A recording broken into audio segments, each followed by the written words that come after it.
Dans cet exemple, on va attaquer un problème qui est assez commun, celui de déployer du contenu sur plusieurs colonnes selon la taille de l'écran. On a ça assez régulièrement sur des articles, pardon, des présentations d'articles, de produits. C'est un pattern finalement assez simple pour tout ce qui est responsive design. Pour cela, on va avoir besoin d'une liste d'une vingtaine d'éléments, c'est ce qu'on a ici. On a simplement l'index comme contenu de chaque élément, on n'a pas besoin de plus pour notre petite démonstration. Et on a quelques styles de base, histoire de ne pas démarrer à nu. Un box model réinitialisé à border box pour être plus facile à manipuler. Quelques styles pour réinitialiser plus ou moins la liste comme on l'entend, donc des marges, pas de puce, tout ça. Et enfin, des styles appliqués aux items. Euh, Là, ce sont des styles typographiques en bas. Au-dessus, on a quelques styles de box model, donc padding, border, ainsi de suite. Et enfin, on a ce qui nous intéresse, donc par défaut, une largeur à 100% pour les items, un float left, on verra pourquoi juste après, et une petite marge pour les séparer les uns des autres dans le sens de la hauteur. Donc on a un système comme ça pour l'instant. Euh, des éléments les uns en dessous les autres, et qui prennent toute la largeur disponible. C'est pas mal, ça a l'air plutôt fiable, on va dire. Ça n'a pas l'air cassé. Par contre, c'est pas très optimal. Quand on a un grand écran, avoir des éléments aussi larges, c'est quand même pas top. On peut sûrement, du coup, mettre en place une solution pour que quand on a suffisamment de place, euh, peu importe ce que ça signifie vraiment, on passe sur deux colonnes, puis pourquoi pas trois colonnes par là, à peu près, quatre colonnes, et ainsi de suite. On a plusieurs façons d'aborder le problème. Je vais vous présenter deux solutions, enfin un mélange de deux solutions, puisqu'on va utiliser ce qu'on appelle l'amélioration progressive. Donc on bâtit notre code sur une base que tous les navigateurs comprennent, vieux ou récents. Puis on va par-dessus rajouter des fonctionnalités selon le support des navigateurs. Dans notre cas, ça c'est notre base standard. Voilà, c'est que même les navigateurs les plus vieux et avec le moins de support CSS3 et nouveaux modules, euh, même ces navigateurs-là sont en mesure d'afficher ça correctement. Maintenant, on va essayer de passer sur quelque chose un peu plus subtil.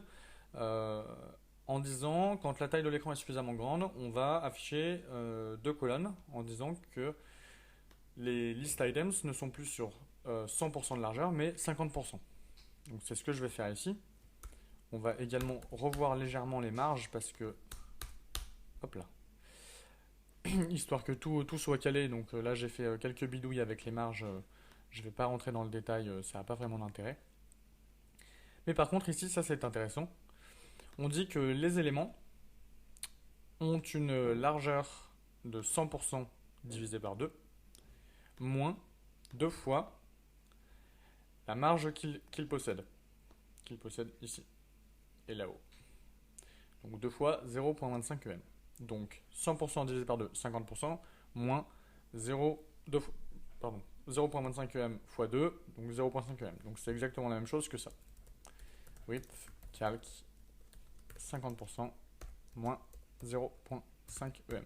C'est exactement la même chose, sauf que sur la ligne du dessus, le calcul est détaillé. Hop, pardon. Je ne suis pas en SAS, je dois utiliser les commentaires normaux. Très bien. Jusque-là, impeccable. Maintenant, on va dire si on a encore un peu plus de place, on va les passer sur 3 colonnes, puis 4 colonnes, puis 5 colonnes. C'est ce qu'on a ici. Voilà. Quand on a de la place pour 2 colonnes, 2 colonnes, de la place pour 3 colonnes, 3 colonnes, de la place pour 4 colonnes, 4 colonnes, de la place pour 5 colonnes, 5 colonnes, et ainsi de suite. Ça fonctionne bien. Ça fonctionne pas mal du tout en fait. Ici, on a notre calcul qui est toujours le même. La seule chose qui change, c'est cet index ici. En gros, c'est le nombre de colonnes, tout bêtement. Ça reste toujours le même. C'est 2 fois la marge utilisée parce que marge gauche, marge droite. Donc 2 fois 0,25 em. C'est toujours la même chose. Seul l'index ici est modifié. Et bien sûr,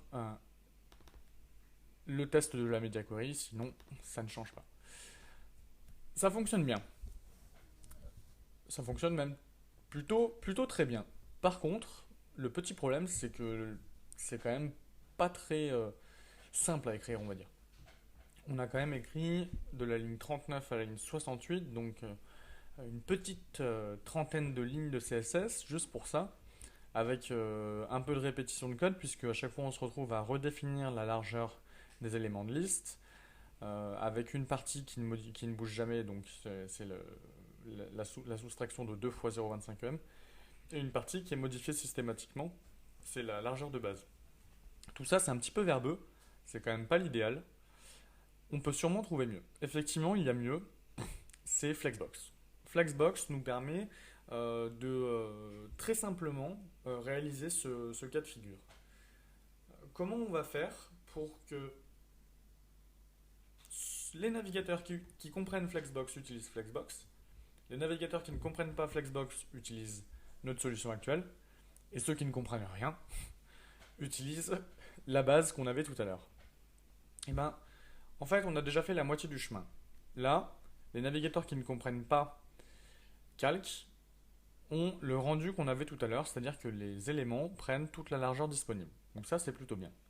Maintenant, si on veut rajouter Flexbox par-dessus tout ça, on va utiliser support.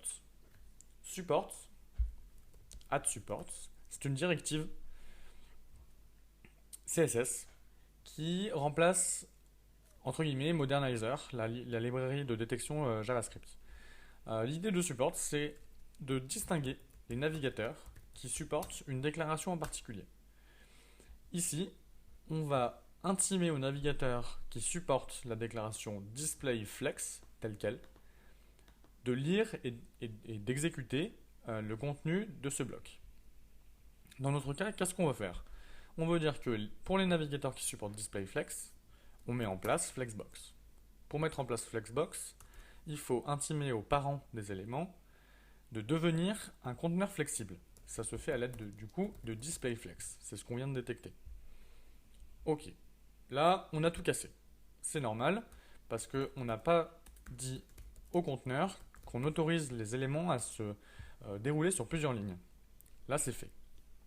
On est pas mal là. On est pas mal. Franchement, il manque quand même pas grand chose là. C'est plutôt bien. Et on a un fonctionnement qui tourne bien, mais en fait, il tourne bien parce que on utilise encore tout ça là, width, calc, etc. C'est-à-dire que euh, on n'utilise pas vraiment le pouvoir de Flexbox. On est toujours en train d'utiliser toutes ces media queries. En fait, ici, si on dit à nos éléments d'avoir une largeur automatique, voilà sur quoi on retombe. Donc, il ne faut pas qu'on se fasse berner quand on est en train de développer notre solution en se disant ah bah Flexbox, il y a juste besoin de ça. Non, c'est qu'en fait c'est la solution d'avant qui était en train de régler les problèmes. Donc, dans notre cas, on va dire à nos éléments qu'ils doivent avoir une largeur automatique. Par contre, on va leur dire qu'on veut qu'ils aient une largeur optimale autour de 8 EM. C'est pas mal comme ça. C'est-à-dire qu'ici, on a une largeur optimale autour de 8 EM. Hop, on change. On voit qu'on a un petit problème de marge ici. On va voir ce que ça donne. Ici, on peut passer sur 3 colonnes, on passe sur 3 colonnes. Vous notez ici que la gestion des rangées qui ne comportent pas assez d'éléments pour être complète est assez élégante. Puis on va passer sur 4 colonnes, puis sur 5 colonnes. Et on ne pourra pas aller plus loin sur mon écran qui est finalement assez petit. On va regarder pourquoi on a un petit problème avec nos marges. Je pense que ça vient du fait que nos éléments devraient tout bêtement avoir un margin autour d'eux. Et voilà, impeccable. Je pense que là, pour le coup, le margin ne s'impose pas et le padding est sûrement qu'à 0,5 mais je crois que c'est déjà le cas, effectivement. Non, il était plus grand. Très bien. Donc on a notre fonctionnement complet qui se base tout d'abord sur support et display flex si c'est disponible, puis sur calque si flex n'est pas disponible, puis sur un fonctionnement standard qui a le mérite d'être opérationnel mais qui manque un peu d'esthétique. Donc on va dire que c'est un compromis à mettre en place. On peut aller chercher un petit peu plus loin après avec les préfixes, c'est-à-dire que là en fait on ne va supporter que les navigateurs qui comprennent DisplayFlex, mais ceux qui comprennent par exemple Display de mémoire WebKit Flex ou Moz Box ou ce genre de choses ne sont pas interprétés ici. Il faudra donc mettre en place des solutions alternatives comme ça avec OR. Je ne vais pas le mettre en place dans le cadre de cette démo, c'est pas vraiment le but. Toujours est-il que on arrive au bout de notre petit exercice avec une solution à la fois robuste, maintenable, qui a le mérite d'être compatible sur à peu près tous les navigateurs, enfin on va dire un grand panel de navigateurs, et qui de plus en plus va être de plus en plus à mesure que les navigateurs progressent, va surtout utiliser la version Flex, laissant de côté a priori un peu plus la version avec calque.